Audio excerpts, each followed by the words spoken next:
evening and welcome to another edition of our Government at Work program, a program brought to you by the CCM-led Nevis Island Administration and hosted by yours truly, Keith Scarborough. It's a program designed to inform and educate all citizens and residents of Nevis, both at home and abroad, of the many positive developments that are taking place here on the island of Nevis. Once again, it's another wonderful Thursday evening here on the island of Nevis. And it's a time when we look forward to a night filled with information as it pertains to the continued good governance of the CCM-led Nevis Island Administration. We are aware, of course, that there are those who prefer to indulge in the negatives. But on this program, we make every effort to ask the right questions and get truthful answers that would give you a true reflection as to what's happening here on the island of Nevis. We therefore look forward each week to go into deep discussions with the ministers of government, the advisors, permanent secretaries, department heads, as well as top officials from the various statutory corporations here on the island of Nevis. This program, I remind you, is broadcast live on VON Radio every Thursday evening from 8 to 9:30 p.m. Then we broadcast on Nevis Television on Sunday evenings from 8:30 p.m.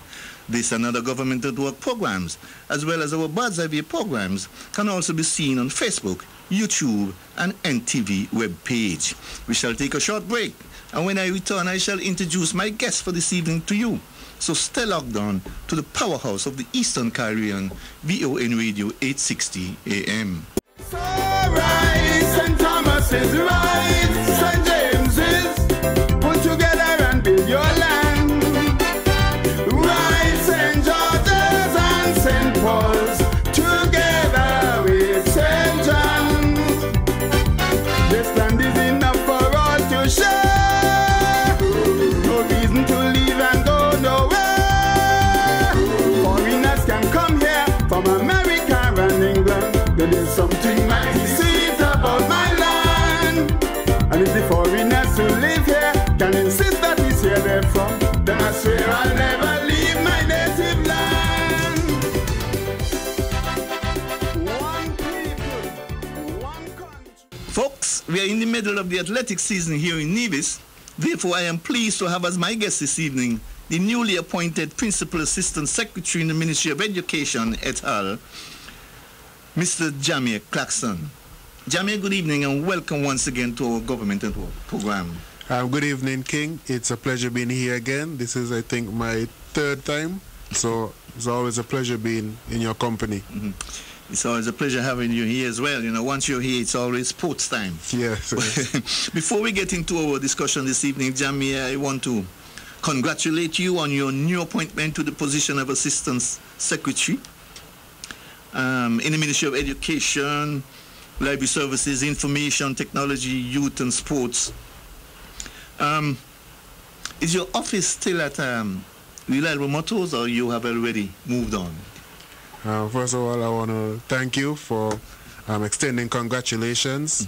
I'm very elated to be afforded this opportunity to serve in that capacity. I think over the years, persons have seen my hard work and dedication to the development of our youth and providing opportunities for our youth here in Nevis. And so this is just another step in the right direction. As I would have mentioned to many persons, it's a new role, but the same commitment, same vision, same values for the benefit of Nevis. As it relates to my office, I am in a transitional period. I cannot give too much information at this point in time, but soon everybody will know where I'm located or where I'm based. Okay, but the intention is to move elsewhere? Yes. Okay, great.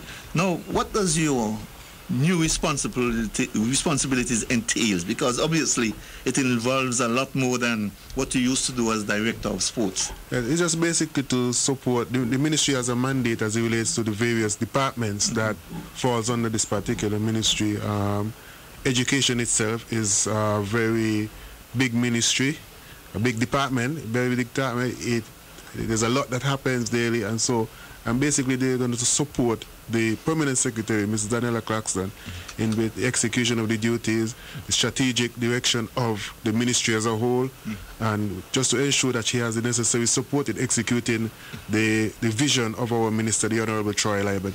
Okay, great, great. Now, with you moving on, has anyone been appointed Director of Sports or Acting Director of Sports? With you going upwards? Well, hasn't been any official appointment in terms of who will replace me as director of sports. But in the meantime, it's clear, it's obvious that the deputy director, who was under me, Mr. Alger Newton, will take the reins for the day-to-day operations of the Department of Sports in the meantime until the necessary changes or adjustments are made. Okay, great. Now, I was also made to understand that you were also appointed in 2024 as the CONCACAF match venue coordinator for football. This indeed is great news. Speak to us about that. When exactly was that appointment made, and how did that come about? Because that's, in my view, a big position. Yeah, so in 2024, I officially became a match coordinator, venue coordinator for CONCACAF. As most persons know, I've been managing the national team for a number of years. So due to that, I've developed some relationship, a network across the region. I was approached about if I'm interested in doing this based on what they would have observed and seen in my work as a national team manager. It was said that, you know, this is something that we think that you can do, and you can do very well. So I got invited to a training in Houston by CONCACAF. I went there for a few days to do the training, venue coordinator, match coordinator training, and then in June of 2024, I got my first official appointment, where I went to Mexico to do a number of matches in the U20 tournament, which is the CONCACAF Championship and also a World Cup qualifier, and it was a great experience. I was there for, I think, like 13 days. I did like 6 matches, some very high-profile matches, you know, like Canada versus Mexico. So it was a great experience for me. I also later did Nations League, which is a senior men's tournament for our region. I did some games as well. So there's a great opportunity. The first match coordinator, venue coordinator from Nevis, I think, is a big thing. We've had other officials in terms of like referee assessor, Malcolm Ramsey. Of course, we know about Kimbell, Hakeem, Harvey, Mario Parry.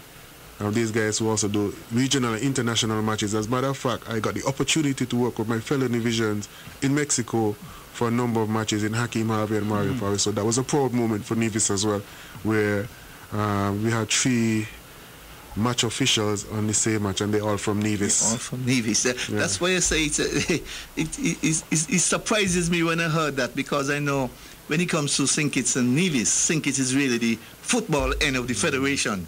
And did you get any pushback at all as being not from really, Nevis and get that position in front of so many who think they are the best footballers in the world? Not really. I think, as a matter of fact, I think I got a lot of support from the current president of the St. Kitts Nevis Football Association, Mr. Harris. Nice. He's somebody who believes in St. Kitts and Nevis and not St. Kitts and or Nevis. He definitely believes in St. Kitts and Nevis, and so I mean, he would have endorsed the appointment as well. Okay, great.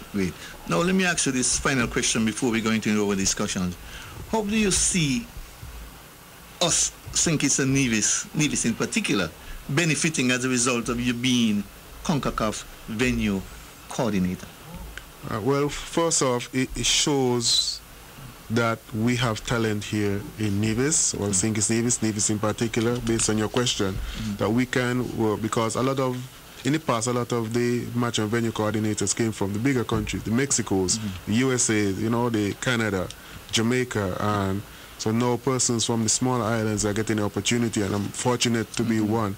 So, you know, opens the door to show that people here in these small islands can take on those responsibilities, because it is a very big responsibility. You're charged with making sure that the match is delivered at the highest level. You have to do things in relation to, you bring all the parts together, because you have to bring the referees, the broadcasting, marketing, the branding together. It has to be right, you know, for the international audience, for international television like ESPN and so forth. And if you get it, I'll give you a good example. If a match is supposed to start at 8 o'clock, it cannot start at 2:08. So everything you have to do leading up to 8 o'clock has to be on point, so that match kicks off broadcast-wise at 8 o'clock on the dot. Okay. Yeah, so those are the type of choice. So it is a very challenging job, but I mean rewarding in terms of, you know, you you build your repertoire regionally and internationally. Yeah. That's you. But how do we stand to benefit? Think it's a Nevis as a result of you being the venue coordinator? I said the benefit is mainly because it's like, you know, for example, West Indies cricket, one person gets through the door and says, okay, Nevis has talent. So they start to keep an eye on that particular place. So I foresee other persons getting similar opportunities. I mean, the same thing happened when Kimbell became an international referee. Then now we see Hakeem, we see Mario. So it opens the door. It shows that we have talent here. I think that's the most important benefit that we can gain. It's just for us, when the opportunity comes, to grab it and, you know, run with it. But does he open the door to us getting football, so to speak? Various equipment for football? Not necessarily in this particular role. Yeah, not necessarily in this particular role. Okay. I mean, it widens your network, which you could use your contacts to get those things that you speak about. So if that's what you're alluding to. Okay. So yeah, you know, so. Okay. All right. We have quite a lot of track and field athletics to get into this evening, so let's get straight into it. And I want to start with the fact that the Kim Collins Athletic Stadium in St. Kitts was basically in no condition to host any of the federal athletic meets last year, and so they were all transferred to the athletic stadium in Long Point here in Nevis. Quite successfully, I might add. However, it is my understanding that the Kim Collins Stadium is being renovated as we speak, and track and field officials in St. Kitts are hoping that the work will be completed in time for this year's athletic season. But I have been told, however, that there are still some doubts as to whether the stadium will be ready in time for the upcoming meets. My question to you, therefore, is, have you been contacted at all regarding the current circumstances at the Kim Collins Stadium? Well, as of recently, no. In the early stages last year, there would have been conversations between myself and members of SKN Athletic as to the potential of Kim Collins being renovated and being ready on time for the 2025 season. Since then, I've seen some work done, but I haven't been in direct contact with anybody who's responsible or who was leading these works. So the truth is, I have no true idea of the timelines related to completion, the scope of the work that is being done, the progress that has been made. I have no idea in terms of that. So I can't really say, give too much information on that, because I do not have first-hand information, just things that I would have seen in the media and also on social media, pictures and so forth. Okay, but did you get a chance to visit the stadium at all to get a first-hand look at it? No, I haven't visited the stadium anytime recently. I saw it before the renovation work began, and it was in somewhat of a deplorable condition. Yeah, but I know there's a plan to really take it to the next level, but I haven't been there since the renovations began. Okay. I noticed the Jinxing Up Classic was held here in Nevis last weekend. Do you know if any other federal meet will be held at the Mundo Track for 2025, even if the Kim Collins Stadium is completed? There's some possibilities. I do not want to give any confirmation at this point in time, but there has been discussion on a number of meets, and I think one or two of them we'll talk about later in this interview. Okay, great. Now, the Carifta trials are coming up, as well as some other club meets. What about those? Do you know if any of those will be held here in Nevis? So, based on the calendar, the Kim Collins Stadium should be back up in March. And so, I don't know if you realize, a number of development meets were held here in Nevis, and then the idea was that the second round of development meets would have been held at the Kim Collins Stadium. I say I'm not sure of the current status in terms of the progress of the renovation of Kim Collins Stadium, so I'm not 100% sure if there will be changes, but usually if adjustments have to be made, SKN Athletics will communicate with us, and then we'll see how we can accommodate them. So as it relates to Carifta trials, the other developments need to come. I can't say for sure that they're going to be in Nevis in the near future.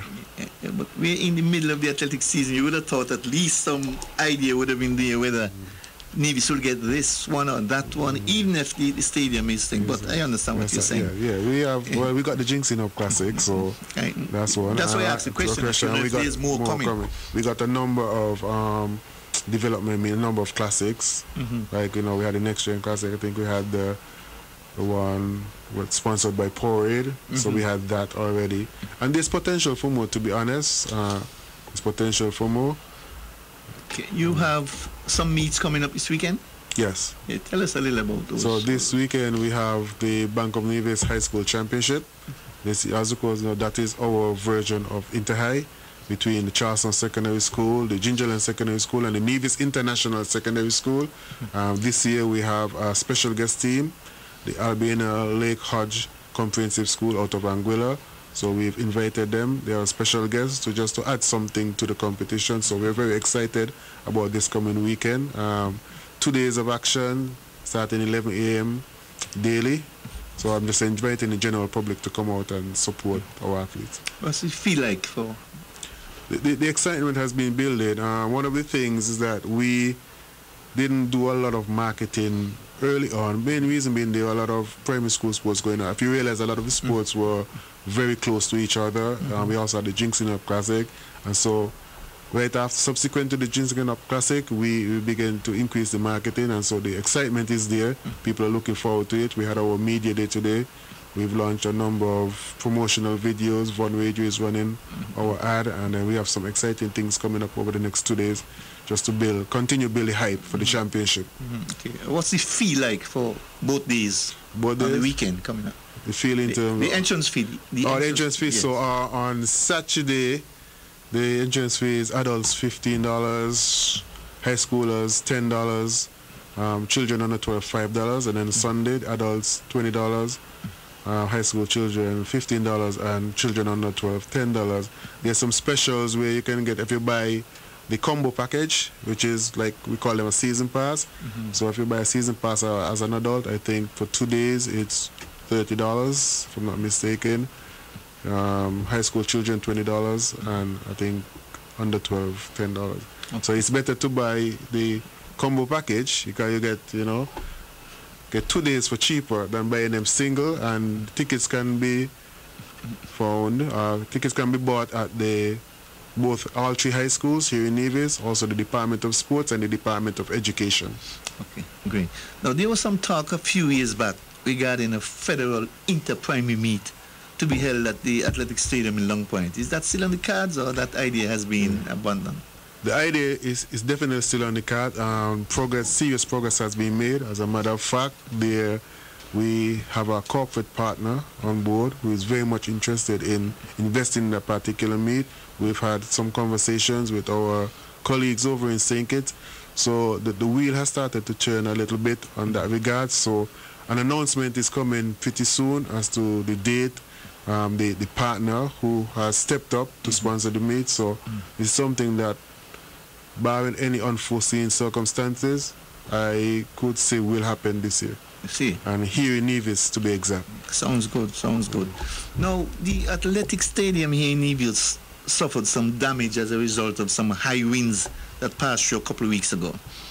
I am told that most of the lighting system at the stadium was knocked out, as well as some of the seating. Could you give us an update on the full extent of the damage that was done? Okay, so let me just provide some clarity and some truth to this particular situation. So I'll start with the stands. Yeah, some stands were overturned due to high winds, and just to provide some information, the winds got under some tents, and yes, due to the effect, the strength of the wind, I don't know if it created a parachute type effect, the stands toppled over a bit. But the stands weren't damaged, so let me make that clear, they weren't damaged, and we were able to get them back in place for the sport that followed that particular night. So the stands are good, they're back in place, and so there's no issue there. Okay. As it relates to the lights had an issue since last year. Let me put it this way. There was, I don't know if you remember, in 2024 we had a few lightning storms. Yes. And so we had some of the mechanisms damaged. Yeah. So I want to make it clear that the actual lights at the stadium, the bulbs, are not damaged. Okay. Yeah. What is damaged is some of the mechanism that power these particular bulbs. There was some short, there was a fire in one of the poles. Now, people were saying, well, you know, long time. It's a process. So let me provide some perspective. When the lights went out, we on the ground thought with the bulbs. So we were going to replace the bulbs.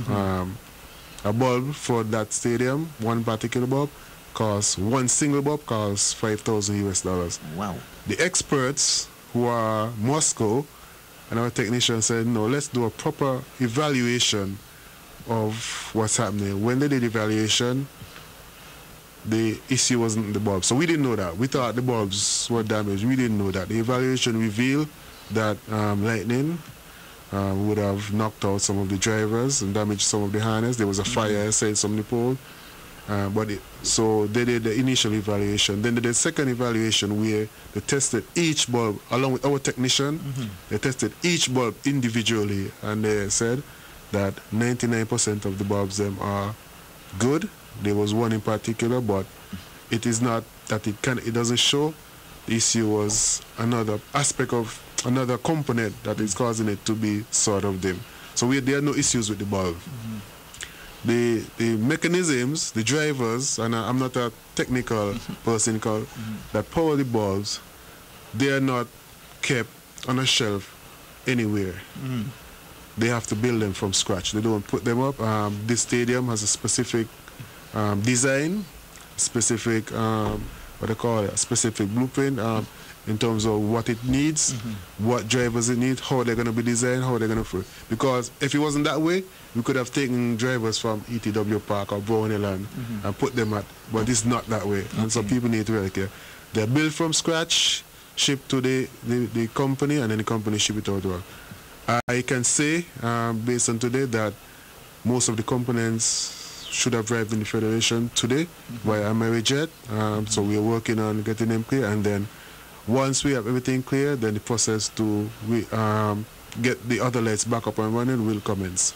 Yeah. You think we'll have them up and running for at least the big one, what they call the Interprimary? Yeah, definitely. They'll be up and running for Interprimary. I say, barring any unforeseen circumstances, because you know we can't always predict the future, but they definitely will be up and running for.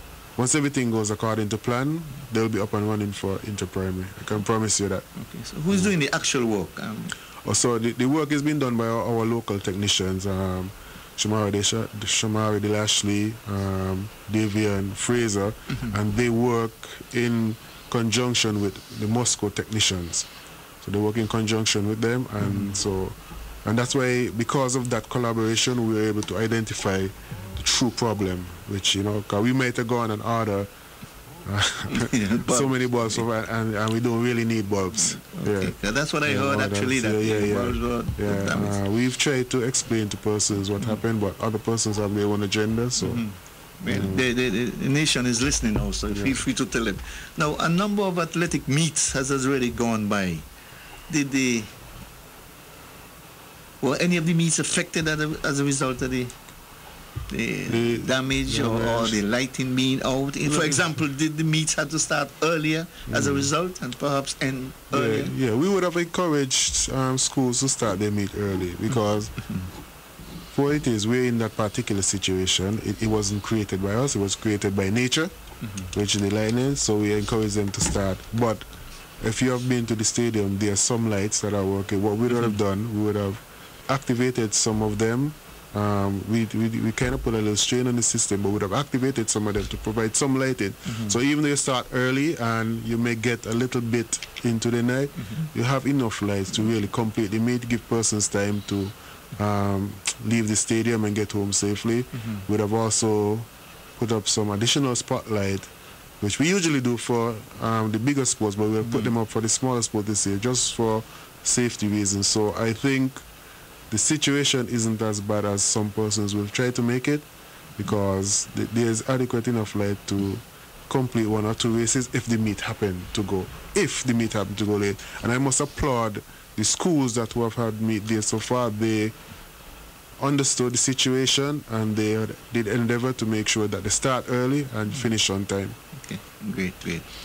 Now, with the rapid rise in athletics here in Nevis, it has become necessary for us to have all the track and field equipment in place at the stadium to successfully host whatever meet comes our way. Over the years, we have had to borrow equipment from Sinkits.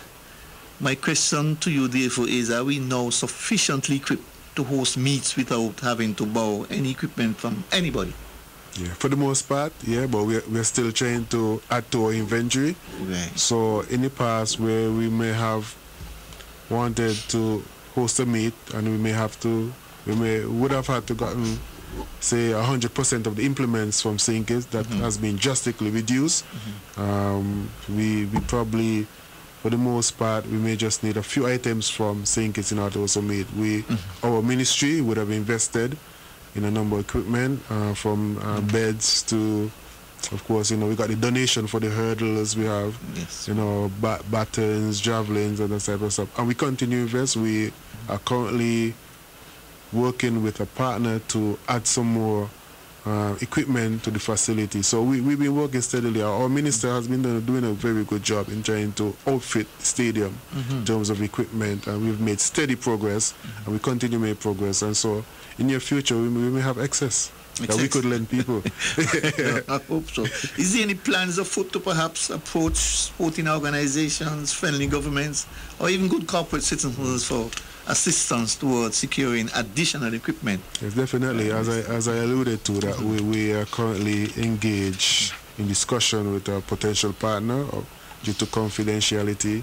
I cannot reveal who that partner is. Understood. But we are in discussion with a partner, so there are plans. I'd say our minister is continuously working behind the scenes to make things happen. He did a good job in getting the implements that we have thus far, and he continues to work behind the scene to ensure that we get some additional, as I said, so that we get to the point where we could actually rent to others. Okay. Now, another area that we had some problems with in the early part of when the stadium first started was volunteerism and track officials.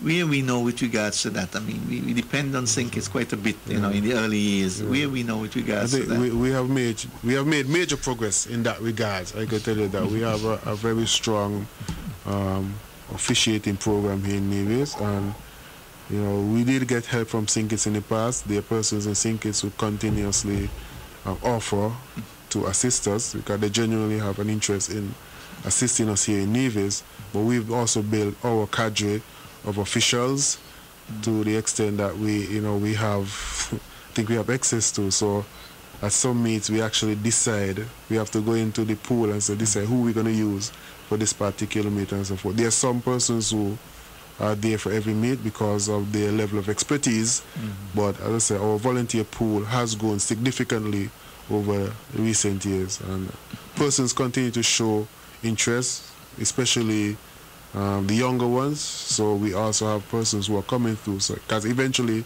some persons will have to step away, don't want us due to age or just don't have the time.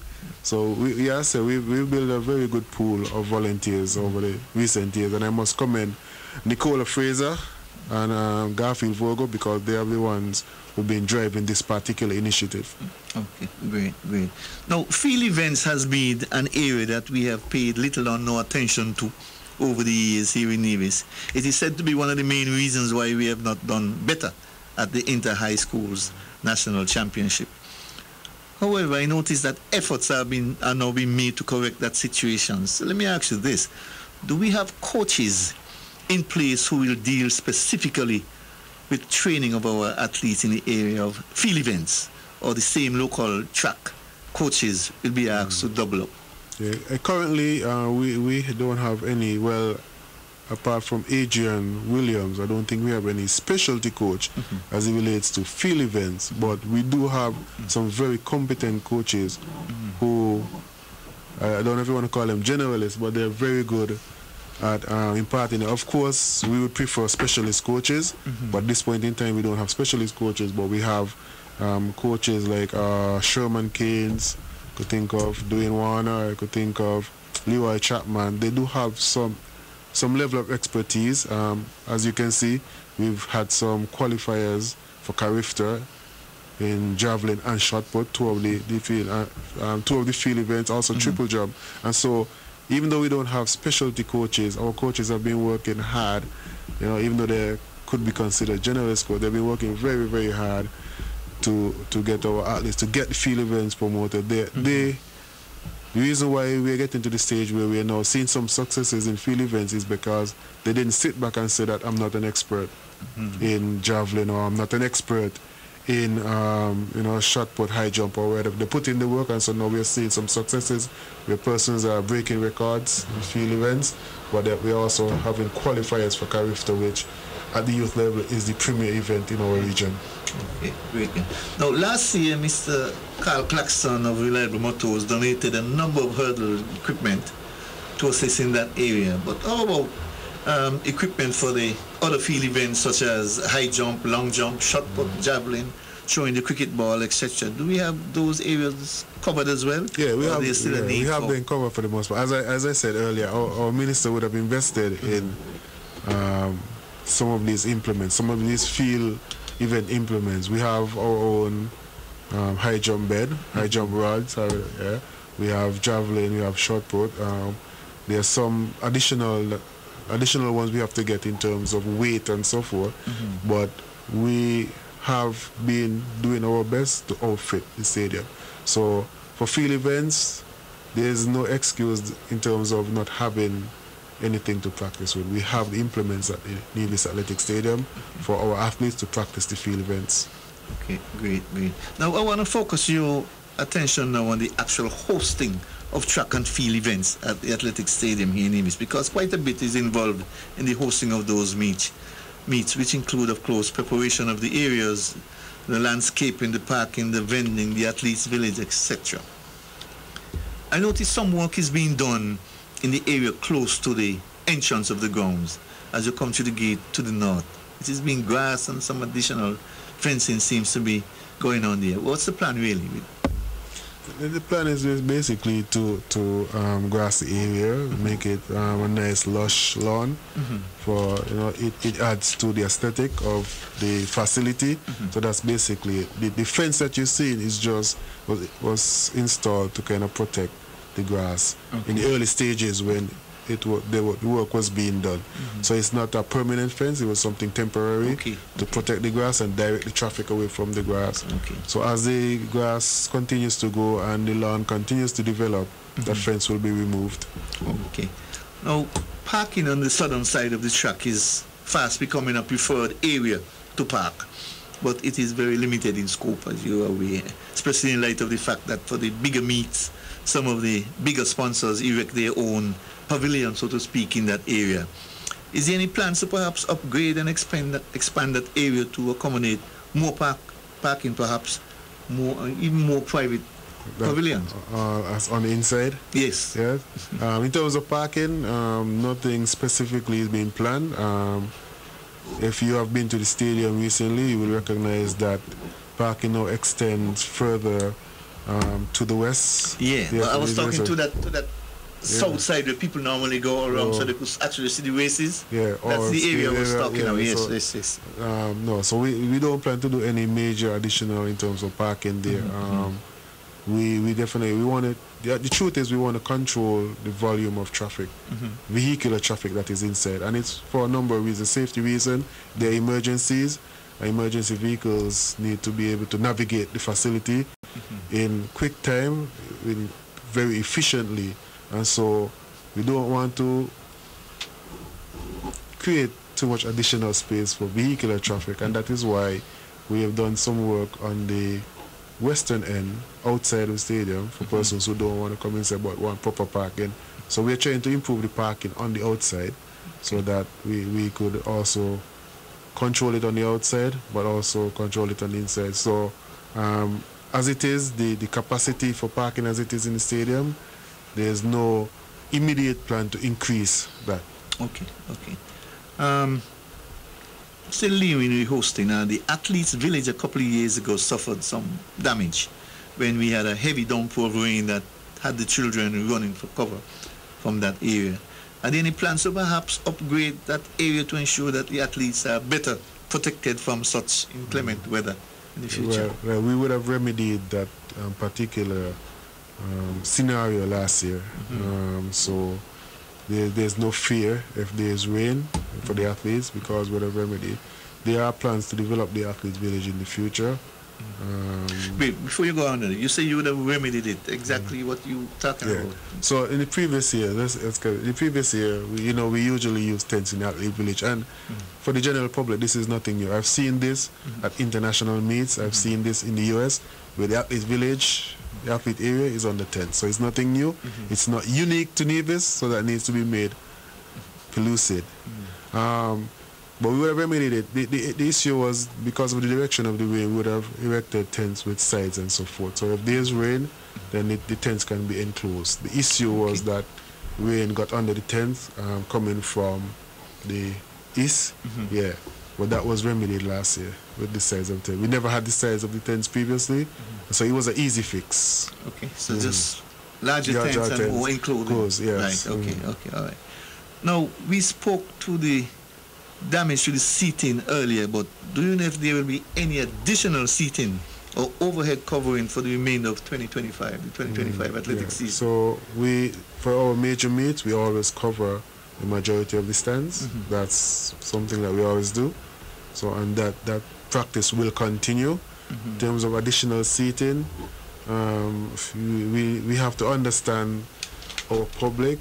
For Inter-Premier last year, we tried to introduce some additional seating on the northern end of the ground, and persons weren't that happy because everybody have the area. There are persons who want to stand and move around. There are persons who are going to go in particular stands. Some persons just like the big stands, some persons just like the small stand. Some person like the idea of standing, the way they could just leave and go to the vending area and get something and come back. And so we don't have any plans to put any additional seating on that end again. Based on the feedback last year, persons were like, we tried to put some stand in the area. They're like, no, this is the stand. Like when you go to CPL, this is the mound for us. So seating here is not necessary. The Wood Boy section, so if you want to call it that. So that's the general consensus that every area has its own character, and persons choose accordingly. So that area will be left open even when the stadium is completed fully. Possibly, I can't. I don't want to hold me to that. I don't want you to hold me to that because. But as of now, persons like the idea of standing and running to the fence, running back and so on. Okay, I want to focus your attention on one of the fastest growing areas at the stadium, and that is the vending. Where exactly will the vendors be operating from this year? Vendors will be operating from basically the same area. We have we have three major vending areas now. Last year became a third, where we have the northern end, the two northern end of the stadium, above the ticket booth and below the ticket booth, based on what type of vending they're doing. So those two areas. And then last year we introduced the back of the stands for certain businesses, which went down successfully because where they want to believe it. And if you go to Inter-Primary or Inter, for example, you will see how many children are around that side. So we created a vending area there, and from all reports it was successful. So those are the three major vending areas. There's going to be no major change to the vending areas.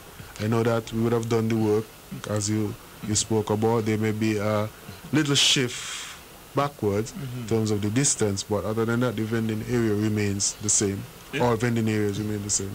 No plans to put a vending area to the south, because that's one of the biggest complaints you're getting. People on the far side of the ground. There's absolutely nothing there for them to get even a little bottle of water. They have to walk all the way around. So there's no plan to put a little at least not presence at all. Not at this point in time, but it's something that we can look at. We're always looking at ways of improving the meet overall, not just the actual races, but all the amenities, all the services that come along with making our patrons happy, those who come out to meet. So that is something that we could look at. I don't see it happening for this year, I need to be honest, but it's something that we could look at for the future. Now, how many vendors will be allowed to operate on the inside, especially for the Inter-Primary? I can't say off the top of my head because I don't deal directly with vending, but I think the numbers should be similar to what it usually is. As I said, we have a cap based solely on space that is available, and so we won't try to exceed that cap. Once the cap is met, I mean, that's it. Yeah. You know, the vending is going fast. Everybody it's wants to far, be part of it. So definitely. and nothing, I mean, it's an opportunity. A lot of people don't recognize the economic activity that is created during sports term. A lot of our vendors usually do well during sports term, as well as they do during cultural harvest. So that tells you a lot. So if you have a cap of 25, just argument's sake, 25, and 50 people come wanting to be vendors, how do you go about deciding which 25 is selected? Usually we operate in a first come, first served basis. Okay. Yeah. There have been times in the past where we would have, and that was in the early stages of the facility, where additional space was available before the vending was going. So we were able to make adjustments to accommodate. But of course, with anything, too much may not be too good. So we don't want to create a situation where it's overloaded the vendor and it becomes uncomfortable. Yeah, and so I said we have a cap for the inside, and there's also, I wouldn't say there's a cap for the outside, but there's a certain amount of vendors we could allow in a particular space. And it's not just about the vending itself, but I keep stressing safety and security. It's very important. Okay, great. Okay, good. Folks, you're listening to Government at Work. My guest this evening is Mr. Jamir Claxton, Assistant Secretary, newly appointed in the Ministry of Education and Sports et al. We'll take a short break, and when I return, we shall continue with our discussions here on Government at Work. So right, St. Thomas is right, St. James is put together and build your land. Right, St. George's and St. Paul's together with St. John's. This land is enough for all to share. No reason to leave and go nowhere. Foreigners can come here from America and England. There is something mighty sweet about my land. And if the foreigners who live here can insist that it's here they're from, then I swear I'll never leave my native land. One people, one country. Registration for the inter-primary, for the vendors, start opening, is it? Yes, yeah, vendors. When it comes to inter-primary, vendors don't hesitate. As soon as they get the information that registration is open, I mean, sometimes we see people at the Department of Education as early as 6 a.m. and the department opens for 8 a.m. So, yeah. When does the registration close? I'm not sure off the top of my head. Nicola Fraser, who deals with that. Unfortunately, by the way, I forgot to apologize. Unfortunately, she cannot be here with us tonight. She would have had that particular information, bit of information. Okay. Very late to get them kind of treatment. What about the vendoring on the outside? Are there any fee for persons vendoring on the outside?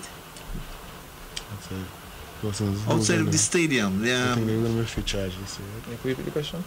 Is there any fee do you have to pay to be a vendor on the outside of the stadium? Yeah, there's a minimum fee attracted to those who cater on the outside, the exact fee.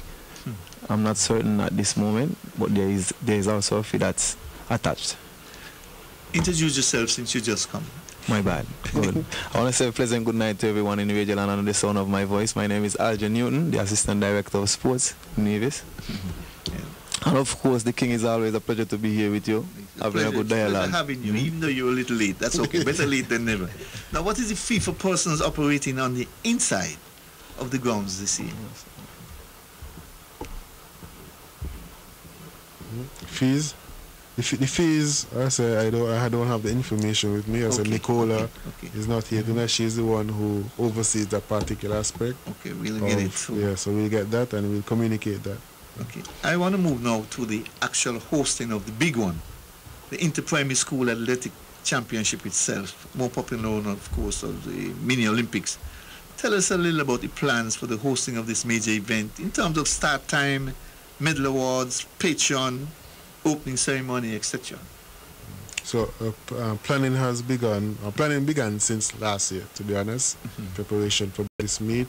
Of course, there are a lot of things because there's so many meets prior to that. There are times we would have had to deviate to help the other sports in terms of accommodating their particular meet. But planning has begun in earnest. We actually are going to have some information, an information session in terms of providing general public with all that information in terms of start time and all of that. In terms of the protocols and the logistics of the meet on the particular day, we are working on some things, so I don't want to reveal too much at this point in time. We've been working on some things. But as usual, we are going to have an exciting inter-primary championship. We are definitely looking forward to it. We feel that this year is going to be a very competitive one. I've been to all the sports, and this is just me personally.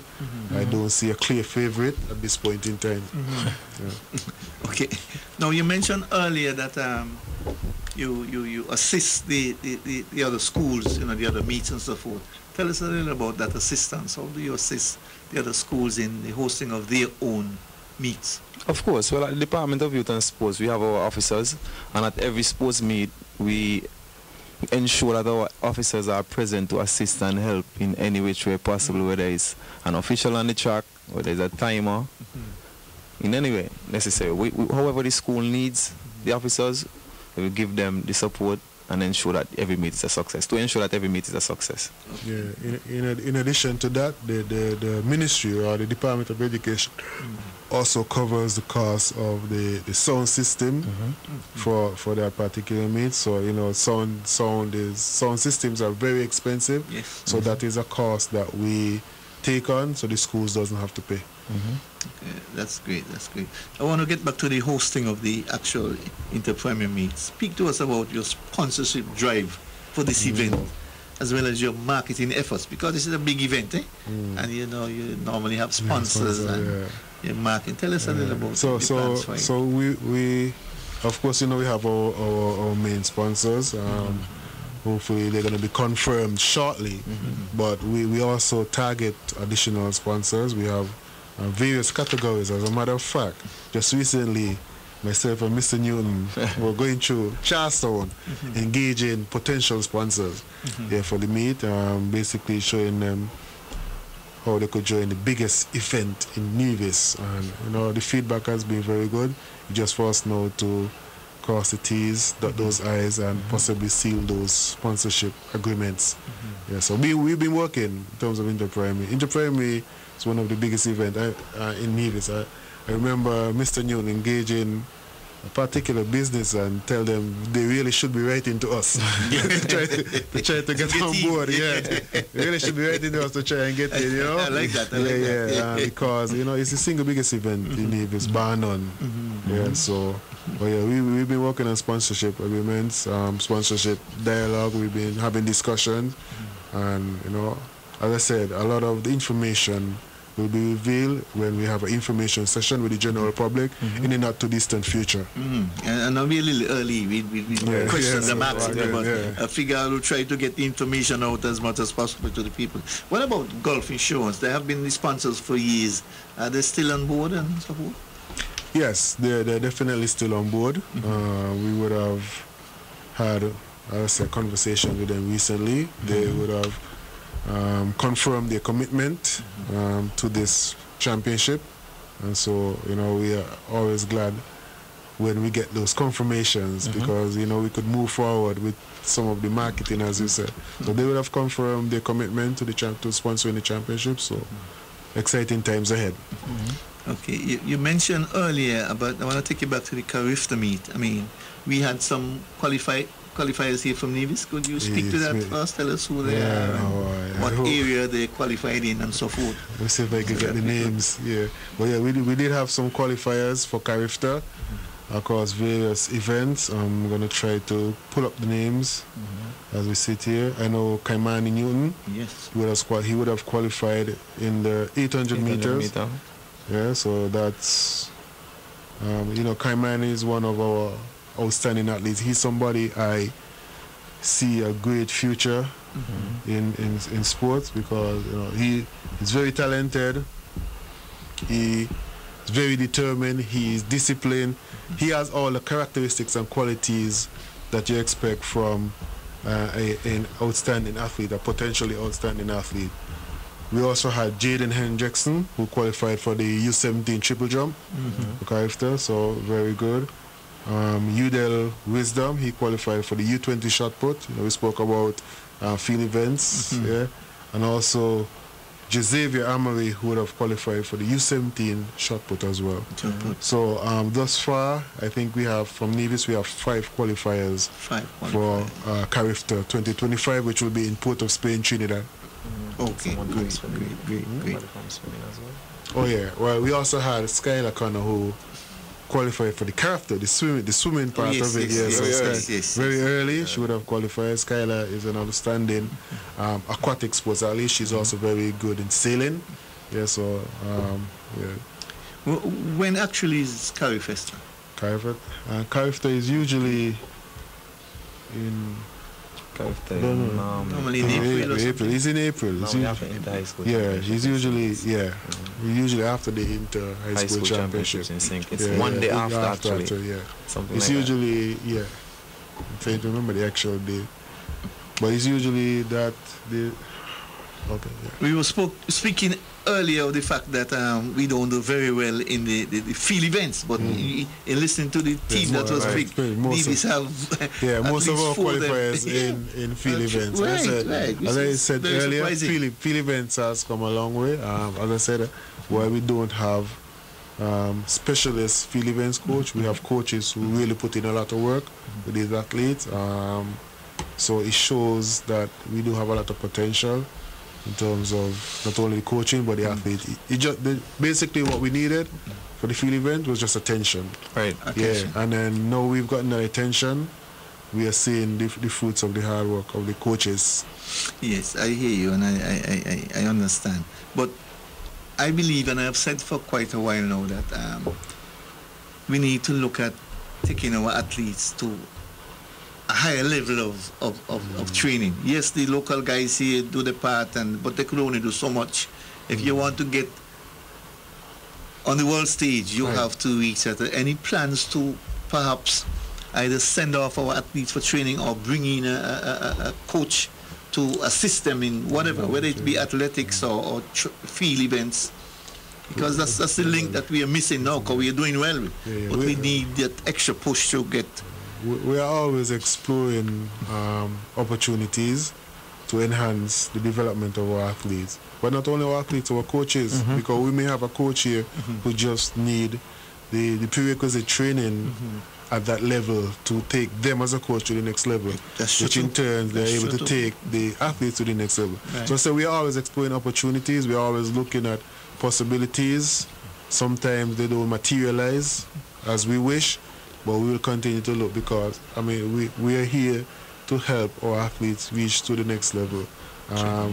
We haven't had an outstanding, we haven't had an Olympian from Nevis in particular in a very, very long time. And so our job as a ministry is to work closely with all the stakeholders to hopefully create an environment which includes, like I say, putting them in an environment or helping the coaches to reach the level to take them to the next level. Right, that is where we have to start looking at that next level. Now, the athletics in the primary school is normally very good. But as soon as these athletes hit the high school, they fall off. The question is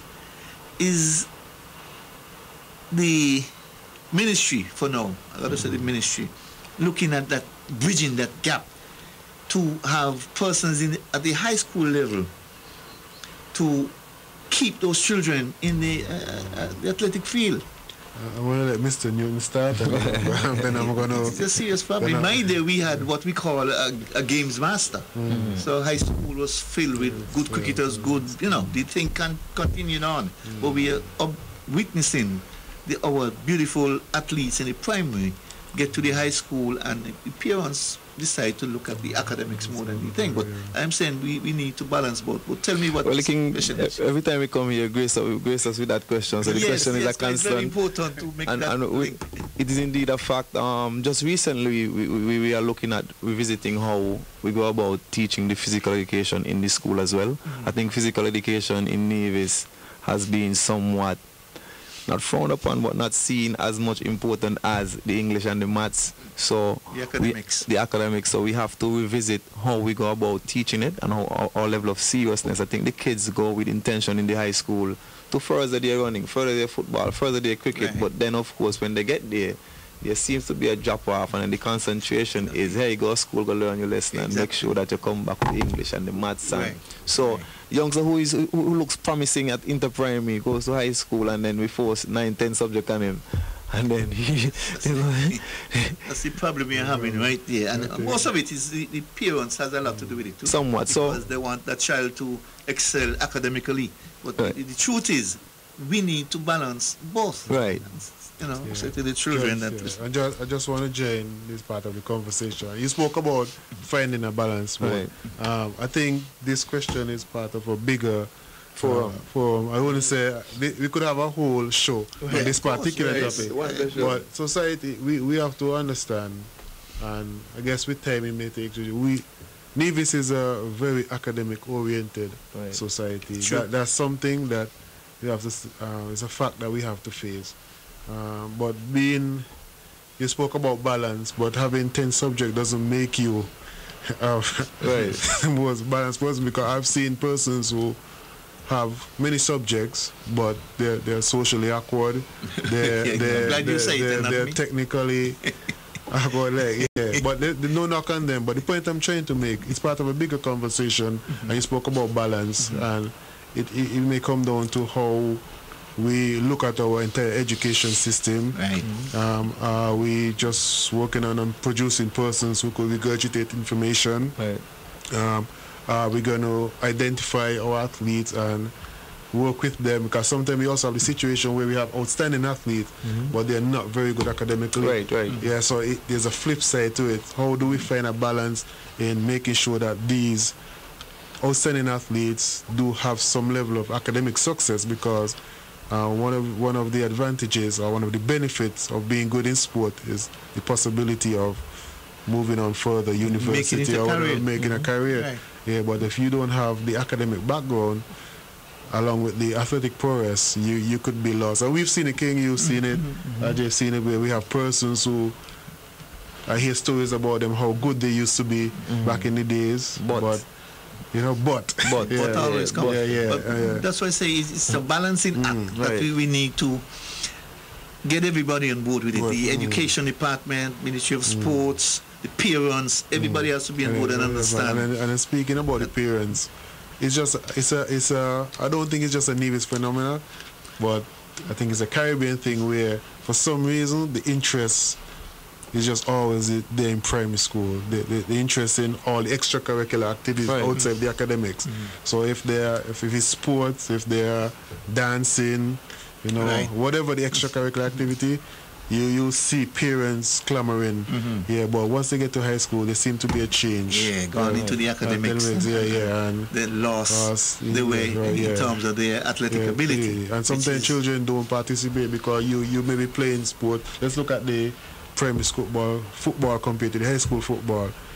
The parents are going to show up for the primary school football, when in the high school football is only the coaches and the teachers and so forth. So a child may lose interest because I'm there playing, daddy is not there, mommy is not there. What am I playing for? Because children, we have to understand, sometimes children use these platforms to gain acceptance, to show the parents that you could be proud of me for something. So if they're not showing up to these events, the child is going to lose interest. So I say this is a conversation for another forum. King, you could host a whole show on this particular topic. Round table. A round table, yeah.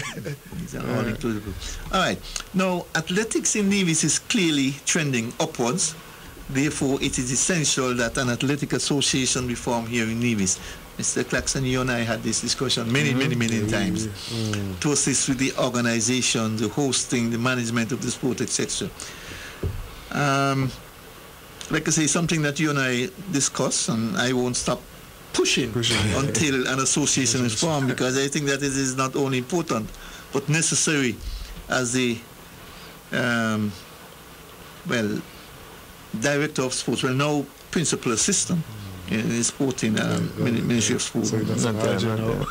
I think you should take the lead in getting up that association up and running, and then the rest would, take care of itself. So where are we in relation to the formation of a Nevis Athletic Association? I put on the table last time you were here how I think you should go about it. And you mentioned earlier the kind of support that you're getting from the coaches and so forth.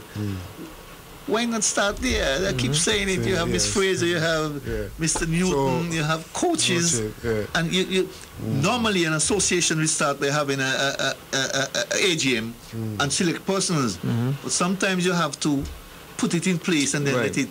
Yeah, and I fully understand that, and I'm a realist. I pay attention to the landscape. I have interaction with a lot of persons in the track and field fraternity, and I think while that is a good idea, I think one of the first steps, there must be some level of unity in terms of the purpose and the rationale behind establishing an association.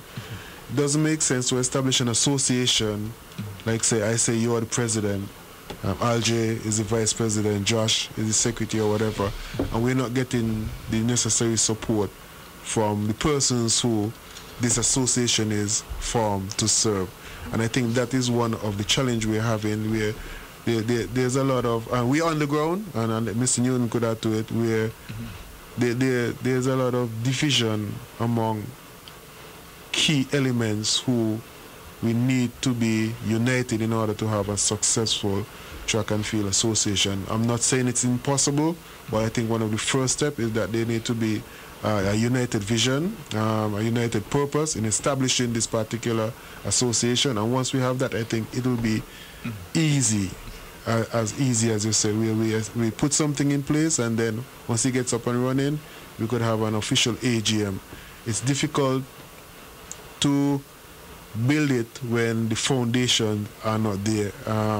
I've had experience, and I know that while we are always good in terms of our intention, if the foundation is shaky, all the good work will go down the drain when you least expect it. So that has been challenging, in my opinion, King, is just to get some of the key stakeholders, the persons who we are trying to form this association to serve, to have a united front, a united vision. If people are still pulling in all the different directions, if egos are still at the level where working together is an afterthought, and then we're going to continuously have that challenge. I hear what you're saying. I hear what you're saying, and I understand what you're saying. But my thing is to find persons who are interested in forming that association, in being part of that association, and start from there. I know you have some persons out there who have their own way of doing things and not supporting this, not supporting that. But we got to start somewhere. And I think the place to start is by getting persons like you and Alger, Miss Fraser, and the coaches who are very interested in doing what we're talking about, and start here, and then you go from there. And because if you are going to study those who just throw monkey wrench in anything every time you're trying to do something, we're not going to get nowhere. We got to start. And you have those type of people in every country. That's true. In every country. So you have to start. And what you need is teeth to the association that you're put in place. Right? Your thing is just to get it off the ground and going, and then you have the annual general meeting where the people then will decide who they want as president, who they want as vice president. But a start has to be made, because it is imperative that we have a central body in place that outside organization could liaise with if they need information about the stadium or about an athlete or renting the stadium, etc. The time has come for us to take, hosting of the athletics to another level. It can only happen if we organize ourselves and prepare for the next step forward. i.e. an athletic association with teeth, like I said earlier. So I would like to hear your sentiments. I mean, your take on the sentiments I have expressed, because I heard you and I understand clearly what a start has to be made. And I understand that a start has to be made. I've told you so in previous conversations. Yeah, we've been talking for years now. But we've attempted on numerous occasions to have that start that you so passionately speak about. We attempted to have that start, and it's just that it's the culture, the current culture that exists within track and field, and it's very competitive. When I'm saying competitive, I'm not talking on the track, but on the administrative, on the club side, it's very competitive. There are a lot of egos.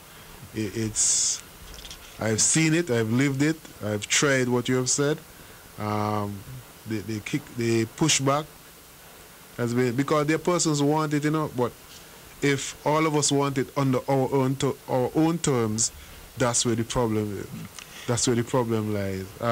It's easy for us to, as I said, set up an association by selecting persons, but will that association get the due respect that they deserve? That is the question. And if it's not aligned with the purpose of, and that's the key thing, if it's not aligned with the purpose of those persons we're trying to serve, we're going to always have a problem. And that has been my concern over the years. We've had meetings, you were in one or two, I remember. We've had meetings at the Department of Sports. We've had meetings at Long Point. We've had meetings at ETW Park. And it's difficult. It's like spinning top in mud. Yeah, it's been like that for a long time. But we're not gonna give up. So I could tell you that much. We're not gonna give up. Yeah, maybe our approach need to be different. Right. Yeah. Maybe our approach need to be different. Yeah. To be different. Yeah. Maybe we need to utilize the influence of the athletes. Maybe they need to be the focus and not the clubs and the coaches. Exactly, because listening to you, I am hearing clubs and those responsible for clubs, which are where the friction is coming, and we seem to be leaving out the athletes. So maybe the approach is different. But, right. But I do think, and I'm going to be openly honest, there are coaches, there are clubs who want an association, but one of the major issues is that everybody wants it on their own terms, right. and until the vision is aligned, it's going to be a problem. It's like if you have a political party and everybody's pulling in a different direction, that political party is likely not to be very successful. And I'm somebody, when I set out to do something, I usually have a plan. I usually have plan A, plan B. I usually have contingencies. I usually try to account for possibilities and probabilities, and getting this thing together, there are a lot more obstacles than I would ideally like. But as I say, we will continue to try. We'll continue to endeavor to get this established, and I know sometime soon when we sit in this forum again, you're going to be proud and say, yes, we did it. Mr. Claxton, I'll tell you what, I will come to your office, sit with you, and I will assist you in forming, getting that thing formed. I will assist you. The blueprint. Noted, thanks. Now, athletic clubs structure in Nevis. Tell us a little about this. What athletic clubs we have in Nevis? I think Mr. Wallace Corbin has one. And who else has that? We have a number of clubs. We have Titans. We have Immortals. We have Phase, which is a new track club, of course, over the top, which is Mr. Wallace. I think the individual clubs, I think their structure are very good, in my opinion, based on what I've observed. Most of them actually have an executive structure, which is good. Right? A lot of time we only see the coaching part of it. We see the coaches working with the athlete, but like you get to see the administrative side at work is when they have things like fundraisers, when they have to engage the ministry for like sponsorship and so forth. So I don't think the structures are weak. That's why I say there's potential to have an association once the vision is aligned. You know, everybody have their own vision, and unless we find a common thing that we could all hold on to and work with, that's where we're gonna have the struggle. So I think the structures are good. Like if you're an ardent observer of track and field and seeing them work day to day, seeing their fundraisers and so forth, you recognize that the actual structures of the club are not that bad. We halfway there. If you Yes. if you have clubs with good structure, you're halfway there towards an association. Sure. Yes, they have their own way of doing things, but you know that's different. Now, let me. St. Kitts do have a lot of club meets, but we have a lot of clubs here, and I very seldom see a meet between the Nevis clubs. Yeah. So what's preventing them from having a club meet? I don't think anything is preventing. It comes back to what I've been saying. Right. Yeah. I mean, they all participate in the federal meets. I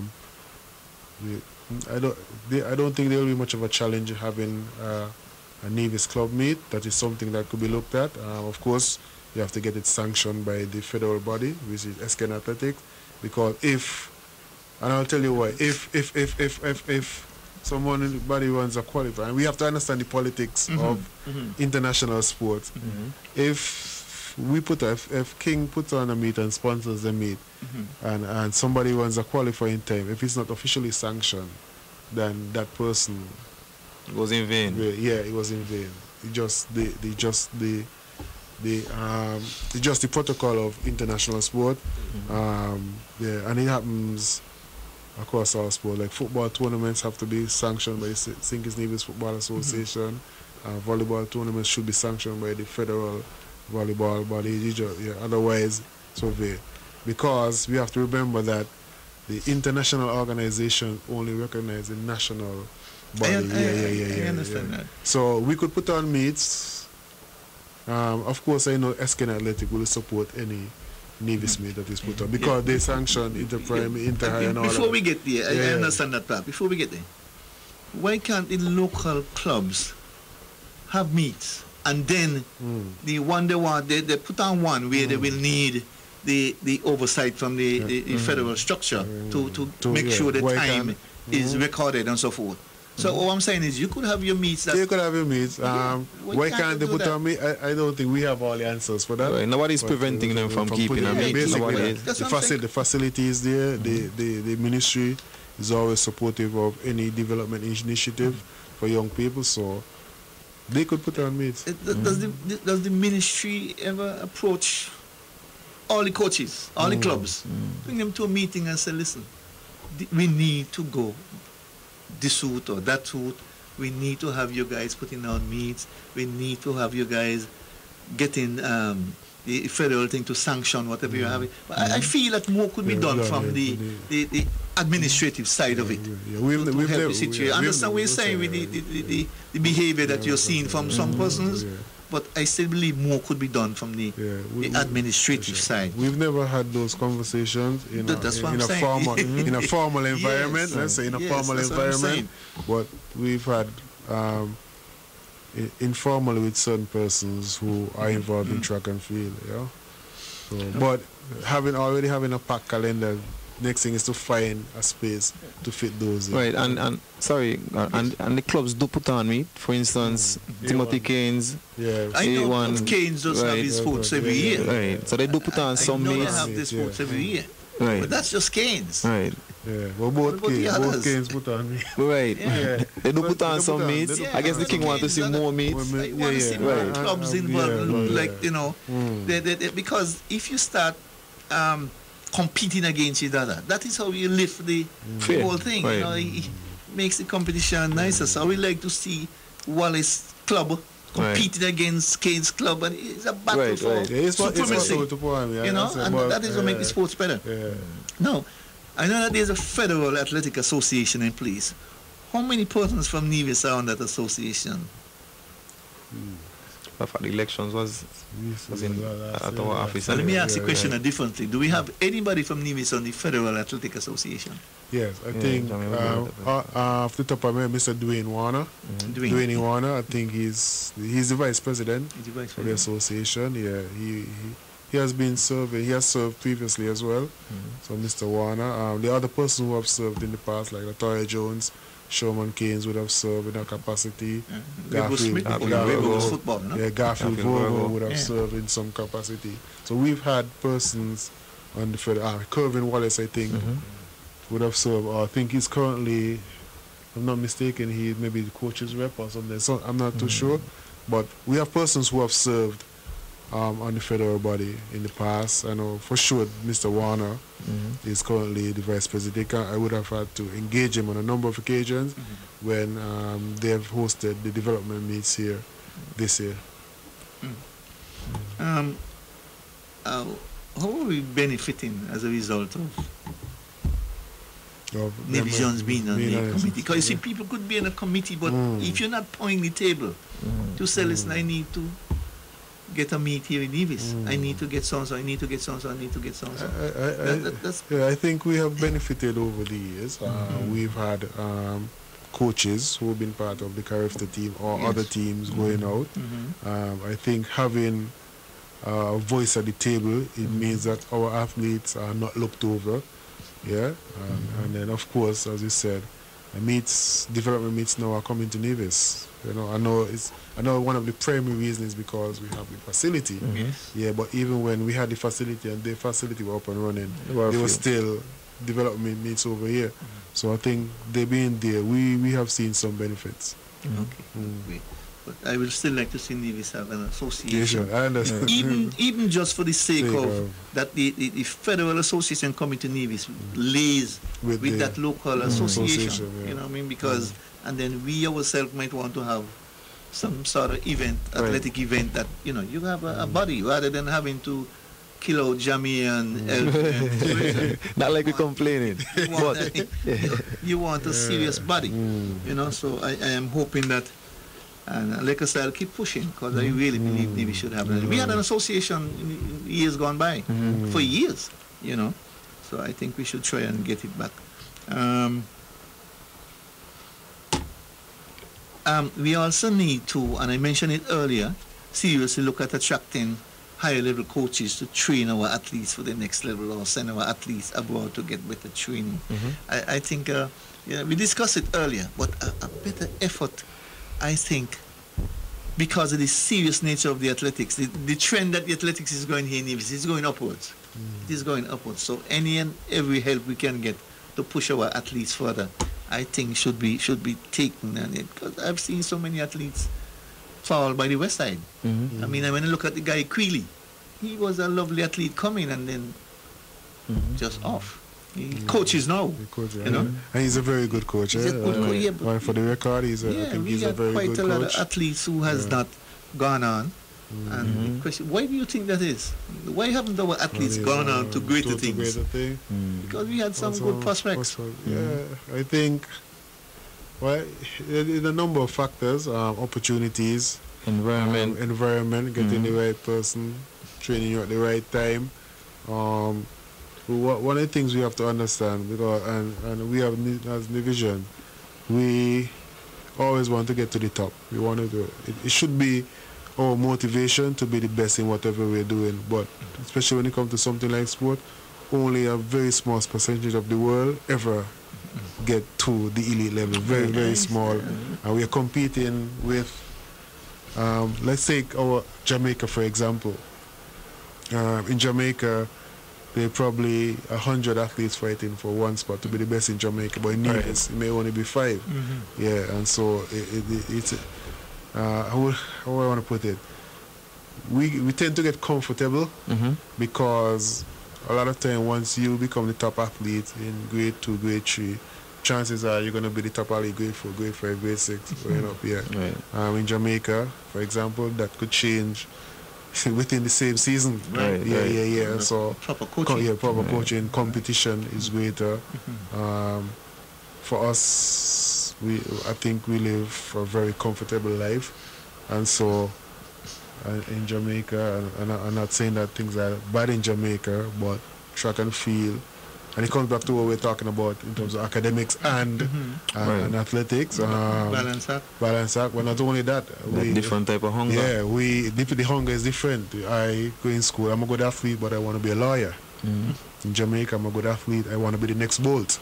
Yeah, so the mentality tend to be different at times. Yeah. So. We need role models. Right. Yes. That too. Before you move, King, you was on coach education, and if you're gonna move athletes from point A to B, given their point of demarcation, coaches have to equip themselves with the best training methods to help the athletes. Of course. Otherwise, just killing them out. Of course. And you mentioned Royce Uncle. One recommendation to him, and also Cazell Williams would have taken it upon themselves to pursue higher learning education via the university or the West Indies, where I think they are pursuing something along the line of physical education, kinesiology, which will help in athletics. So which will help in that regard. And we are seeing improvement from athletes that they coach as well. So I'm guessing that the methodologies are working. So you're hitting the nail on the head. It's working, really. It's working. Because I figure that something must be wrong with our coaching. Looking at our athletes, right, you find that our athletes are running good, and when they realize they're in third place, they just drop off. Right. You know, they slow right down, almost like they give up.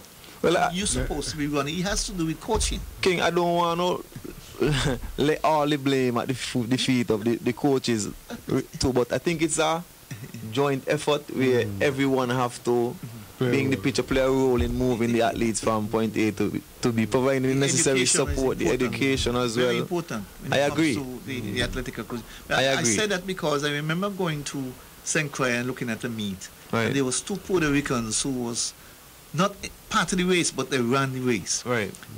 And when they got to the line, the first thing they was looked on to watch, they watched. Right. They wasn't running against anybody, they were running against time. Yes. Right. And that is something we need to start doing as, you know, right. when it comes from a coaching. Right. It's up to us to create. Yeah, it's up to us to create that culture. Right. Yeah. That's what I I'm say saying. we have a culture here in Nevis, I think. I think we're very, very comfortable. Too comfortable. But we got to get serious with the athletics if we're going to be. I mean, you speak about somebody because they come into the shutdown. The shutdown. Yeah, and the reason is that, okay, I'm getting a bronze, at least I'm getting a medal. They're happy with getting the bronze rather than putting up a very good time. Yes, so up time. As Mr. Newton said, it comes down to all of us. Right. We have to create that particular culture. If we are to be successful, we have to recognize best practices from persons, other countries who are successful. I can tell you it won't happen overnight. Right. Yeah, it won't happen overnight. We got to start at we have to start at some point. And for it to happen at all, it has to be a combined effort, as I said, from coaches, administrators, parents, everybody involved. Education, everybody involved. Yeah. And one of the biggest education you could give to them is the fact that they have to learn to balance it. You can't just kick out the sports because you're going to high school, which is what I see happening. You know, the parents, like I said, they gravitate to the academics, and nothing is wrong with that. But you must be able to tell that child, because the role models for the children are cultural icons or sporting icons. Right. That's true. Never academical is. I always cultural or sporting icons. And the careers for sporting cultural icon are huge. I mean, huge careers. It's come down to mindset change. But the education, education and mindset change. But teaching our children. And everybody have to pull in the same direction. Right. What we have seen, and based on research, countries who develop a program for sport, regardless of the sport, that have success, it comes from creating a philosophy that everybody buys into. And if the coaches buy in, but the parents don't buy in, or the education system don't buy in, or whoever, the corporate sector doesn't buy in, you won't have that success. Any country who have had successfully transformed a sporting program, a particular sport, whether it be track and field, football, basketball, or whatever, everybody bought into the philosophy. And the philosophy is also part of a greater plan for the country. It's not just about the sport itself, but the overall development of the people of the country. And once you get persons to buy in, it's easy to move everybody in the same direction. Well, we have to let them know that there's a carry out there for them. There's money to be made from it. And you know what I mean? You don't have to always be the greatest academic in the world. Once you're a cultural icon or sporting icon, you have the same, or maybe even better, than the academical person. You know, so let me balance the two. Yes. That's all I'm saying. Let us balance it too. My final question before we leave, let me ask you this. I don't know if you know the answer to it, but why do you think Jamaica has done so well at the athletic level? I'll take the question. We'll take it. Anyone, the question is for either one. I just studied in Jamaica, so he has. All right, so we have 2 minutes. I think the main reason why the Jamaicans do better is because of the hunger. They have to run out of poverty. Yeah, that is it. When I leave from here, I probably pass and I'm going to see the lights turn on somewhere. In Jamaica, they have to run and run because there's no lights for them to turn on. It's their way out. Probably when they go to training, it's the only time they get a Gatorade. So here, we get everything in our hand. We stop drinking swag now. You get, it's the hunger. It's the hunger. For the most part, I think it's the hunger. And the support structure is there. Support structure, the education is there as well. Right. Everything is there. And also their eating habits. Yes. Right. True. Yeah. Well, folks, that's a good way to end our program. But Mr. Claxton, I want to give you your final words for our listener and viewing audience. Your final words. My final word is that I want to encourage the general public to continue coming out and supporting the various sporting events that are happening across Nevis. Specifically, this weekend we have the Bank of Nevis High School Championship at the Nevis Athletic Stadium, popularly known as the Mondo Track. I want to come out and support the teams.